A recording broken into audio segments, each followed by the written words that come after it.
अब ये संत नामदेव जी का तीसरा पद हम देख रहे हैं, सत्संगति महत्व। सत्संगति का अर्थ है उत्तम साथ, संतों की संगति, साधुओं की संगति। और संत शब्द के अंतर्गत इतनी ताकत है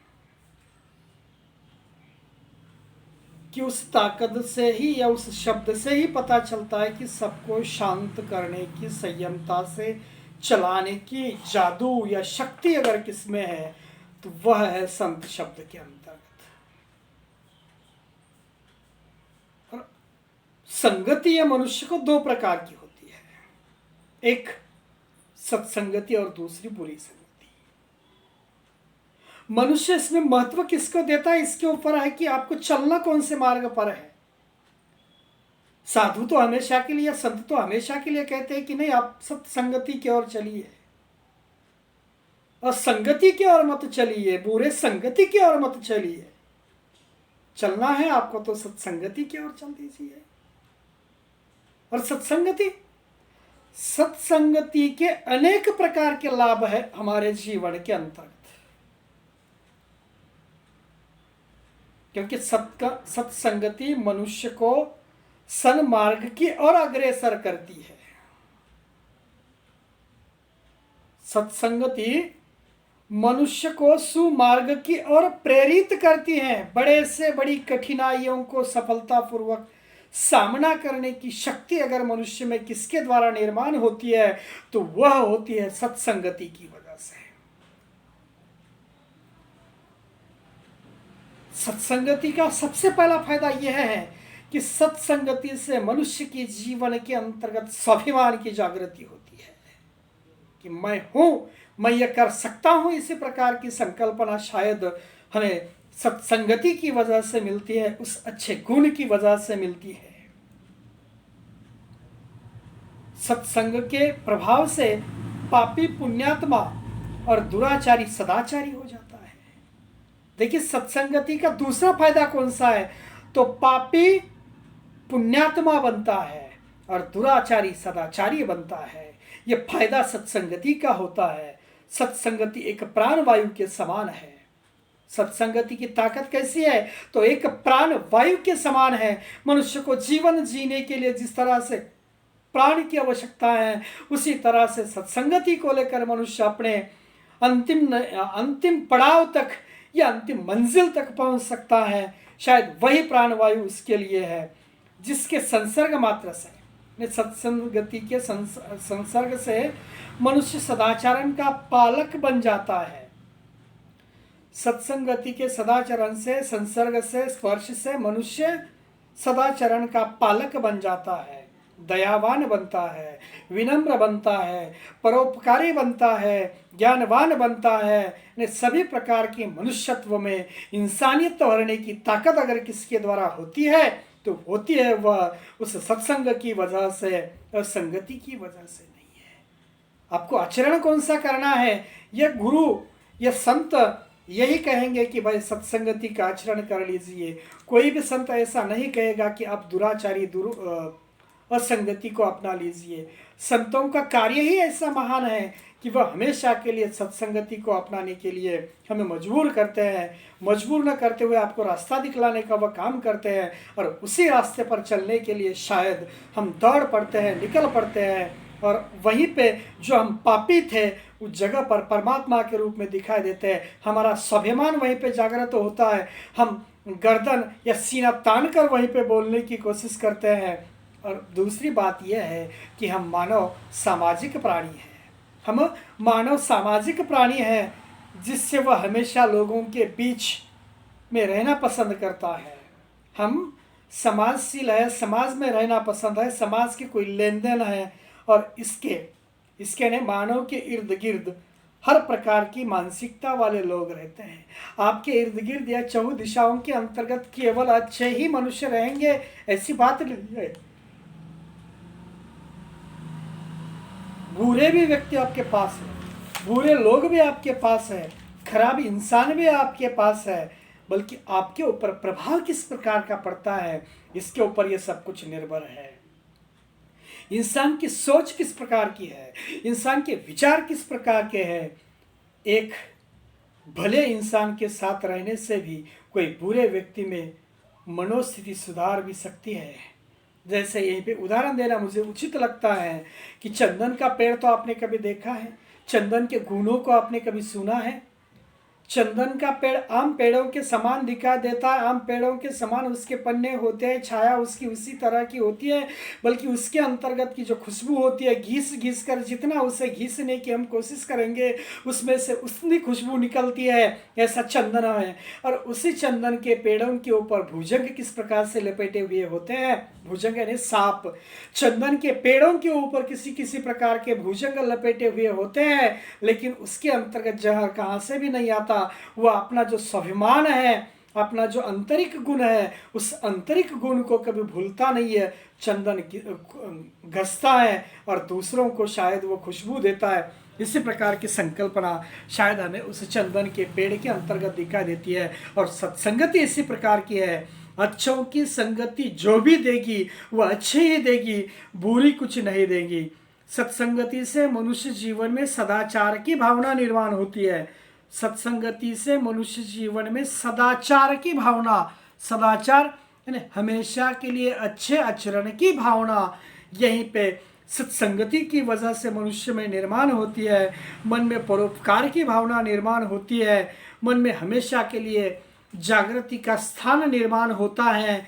जागृति के स्थान के साथ साथ मनुष्य जीवन में कितना सफल बनना है, यही शायद संकल्प अपने सत्संगति के ऊपर है। और इसीलिए शायद संत नामदेव ने अपने पद के अंतर्गत शायद इस बात को लेकर वर्णित करने का काम किया है। पद बहुत छोटा है बल्कि बहुत गहन अर्थ वाला है। पद बहुत छोटा है बल्कि बहुत गहन अर्थ वाला है। वो सीधी तरह से के अलग अलग प्रतीकों के द्वारा मानवीय शरीर को बतलाना चाहते हैं, मानवीय अंतकरण को बतलाना चाहते हैं कि मानवीय अंतकरण किस प्रकार का है। वो मानवीय अंतकरण के अंतर्गत शायद कांच का भी एक उदाहरण देकर बतलाने की कोशिश करते हैं, जिससे मैं आपके सामने पढ़ना उचित समझता हूँ सत्संगति के पद को। मन पंछिया मत पड़ पिंजरे। देखिए, मन पंछिया मत पड़ पिंजरे, संसार माया जाल रे, तन जौवन रूप कारण न कर गर्व गव्वार रे।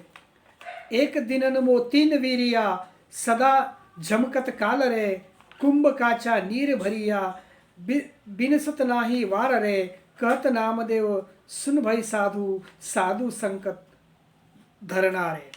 भाई इसके अंतर्गत तो बहुत गहनता है, बहुत अर्थपूर्ण ये पद है उनका। वैसे अगर देखा जाए तो मनुष्य का मन चंचल है। हम ऐसे शब्दों के अंतर्गत उसे देखेंगे, मन पंछिया मत पड़ पिंजरे। भाई ये मन हमेशा के लिए मनुष्य का भटकता है, और ऐसे भटकने वाले मन को उस पिंजड़े में मत बंद कर दीजिए।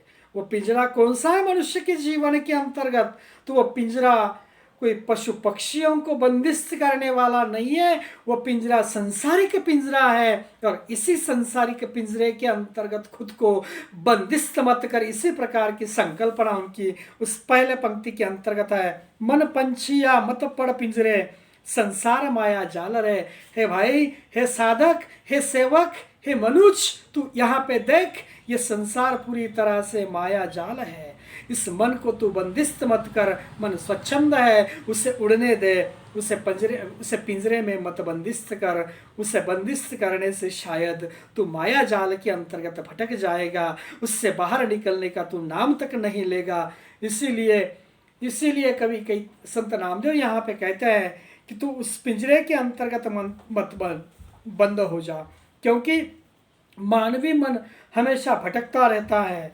और दूसरे पंक्ति के अंतर्गत वह कहते हैं, तन जौवन रूप कारण न कर गर्व गव्वार रे।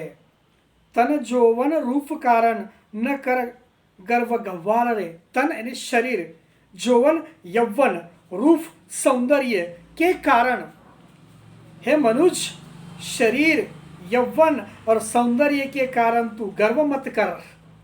इन तीनों को लेकर जो तू गर्वित होता है कि मेरा तन इस प्रकार का है, मेरा शरीर इस प्रकार का है, मेरा यौवन इसी प्रकार का है, मेरा सौंदर्य इसी प्रकार का है। इन 3 बातों को लेकर तू गर्व मत कर, क्योंकि बात ऐसी है कि दिन में 3 प्रकार की वीरिया होती है, 3 प्रकार की स्थितियां होती है। जो उगा हुआ सूरज है वो डूबता हुआ दिखाई देता है, पूरब से निकलता है, पश्चिम में डूबता है, दोपहर में माथे पर आता है तो खुद की छांव तक उसे दिखाई देती नहीं है। इसी प्रकार की संकल्पना मनुष्य के भी हैं। और वे कहते हैं यहाँ पे कि हे मानव, तू देख तेरे तन को, तेरे यौवन को, तेरे सौंदर्य को, बल्कि तू इसका गर्व मत कर, क्योंकि गर्व की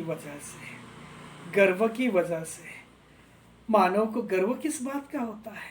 अपनी सुंदरता का नहीं, अपने यौवन का नहीं, अपने मस्तिष्क का नहीं। मनुष्य को जो गर्व होता है वो धन का गर्व होता है, क्योंकि ये माया जाल है। इस माया जाल के अंतर्गत अगर हम गूंथ गए, बंदिस्त हो गए, तो बंदिस्त होने के बाद शायद उसमें से बाहर निकलने का नाम तक नहीं लिया जाता। इसीलिए संत नामदेव कहते हैं कि हे मानव, तू जरूर गर्व कर, बल्कि दूसरों को कुछ देने में, दूसरों की मदद करने में तू गर्व कर। खुद के सौंदर्य को लेकर, खुद के तन को लेकर, या उस खुद के यौवन को लेकर तू गर्व मत कर, क्योंकि यहाँ पे अमीरों की टांगे या अच्छे होने वाले लोगों की टांगे खींचने वालों की कोई कमी नहीं है। यहाँ पे टांगे खींचने वालों की कोई कमी नहीं है। जो आगे जा रहा है उसके पीछे चलने वालों की संख्या यहाँ पे बहुत कम है, बल्कि उसके पैरों को खींचकर गिराने वालों की संख्या बहुत ज़्यादा है। इसीलिए कवि नामदेव यहाँ पे कहते हैं कि हे साधक, तू तेरे तन को, तू तेरे यौवन को और तू तेरे सौंदर्य को छोड़कर लोगों को परेशान करने की मत कोशिश कर। आपसे जो नीच है या कम है आर्थिकता की वजह से, तो उसे सताने की तो कोशिश मत कर। इस प्रकार का संदेश वो देते हैं। यौवन और सौंदर्य का मानव ने दूसरों की सहायता के लिए उपयोग करना चाहिए। आपका जो यौवन है ना, अपनी जो शक्ति है ना, अपनी जो ताकत है ना, या अपना जो सौंदर्य है ना, वो सभी दूसरों को खुश करने के लिए करना चाहिए। आप दूसरों को खुश करने के बजाय दूसरों को दुखी देखना बहुत उचित समझते हैं। इसीलिए कवि नामदेव कहते हैं यहाँ पे कि हे मानव जाति, तू दूसरों की बुराई मत सोच रे, दूसरों की बुराई मत सोच रे, क्योंकि एक दिन में 3 वीरिया, एक ही दिन में 3 प्रकार की स्थितियां है। वीरिया यानी स्थितियां है। सदा झमकत काल रे, भाई काल तेरे लिए रुकता नहीं है, काल चलता रहता है, झमकना चलता रहता है। काल हमेशा के लिए झलकता रहता है, झमकता रहता है, चलता रहता है। सुबह हुई है तो शाम होने वाला है, सूरज निकला है तो डूबने वाला है, तूने जन्म लिया है तो मरने वाला है। यही संकल्पना यहीं पे बतलाते हैं।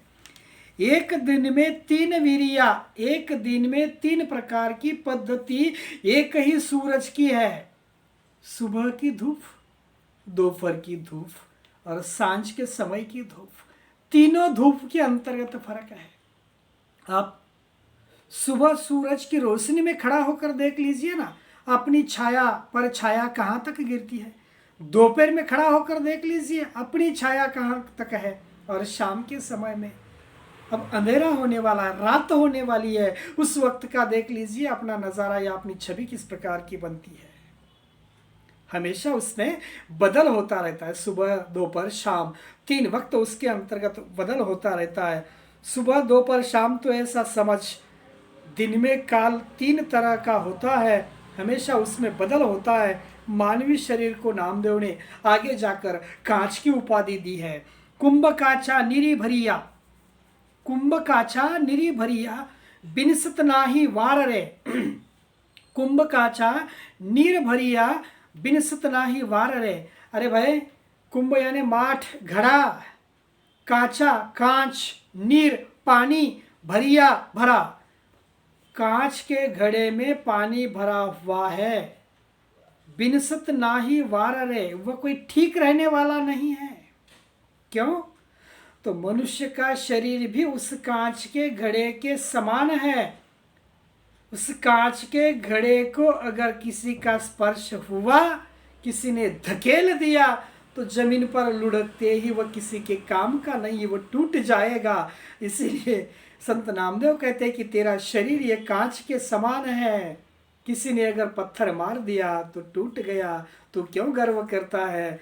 तुझमें कितना नीर भरा है, तुझमें कितना जल भरा हुआ है, इस जल का दूसरों के लिए कोई फायदा नहीं है। तू उस कांच के घड़े के समान है, तू उस कांच के घड़े के समान है। घड़ा बहुत आसानी से टूटता है वह कांच का, अगर वो लोहे का होता तो टूट नहीं सकता। कांच के घड़े के अंतर्गत का पानी या जल बहुत आसानी से हमें लुभावना लगता है, मोहित करता है। इसलिए हे मानव, तू ध्यान से सुन, तू साधुओं की संगति धारण कर, तब आपके ईश्वर की ओर जाने का मार्ग मिलेगा, तभी आपको ईश्वर की ओर जाने का मार्ग मिलेगा। संत नामदेव अंत में कहते हैं, कहत नामदेव सुन भई साधु, साधु संगत धरनारे। अंतिम समय में दो पंक्तियों के अंतर्गत यहाँ पे संत नामदेव ने कहा है कि आपको मार्ग कौन सा अपनाना है, तो सत्संगति का मार्ग अपनाना है, अच्छे लोगों का मार्ग अपनाना है। और अच्छे संतों का अगर मार्ग अपना लिया तो शायद आपको जहाँ पहुँचना है, आपकी जो मंजिल है, उस मंजिल तक आप आसानी से जा सकते हैं। यहीं पे सारांश रूप में कुछ 2 मिनट के अंतर्गत आपको कुछ बतलाना चाहता हूँ। संत नामदेव जाति के छिंपी रहे हैं, दर्जी रहे हैं, निम्न जाति के, उन्होंने जाति पाति का विरोध किया है, सत्संगति को अपनाने का काम किया है, गुणवानों को और सज्जनों को महत्व अपने पदों के अंतर्गत दिया है, बाह्य आडंबरों का विरोध उन्होंने किया है, कर्मकांड की पूजा आराधना वगैरह इस प्रकार की जो स्थिति समाज के अंतर्गत थी उसे सुधारने का काम किया है। इसीलिए सार रूप में एक पंक्ति के अंतर्गत अगर कहा जाए तो संत नामदेव जी संत न होते हुए या एक कवि न होते हुए, एक साहित्यिक न होते हुए, उस युग के अंतर्गत के एक सच्चे समाज सुधारक के रूप में हमारे सामने आए हैं। धन्यवाद।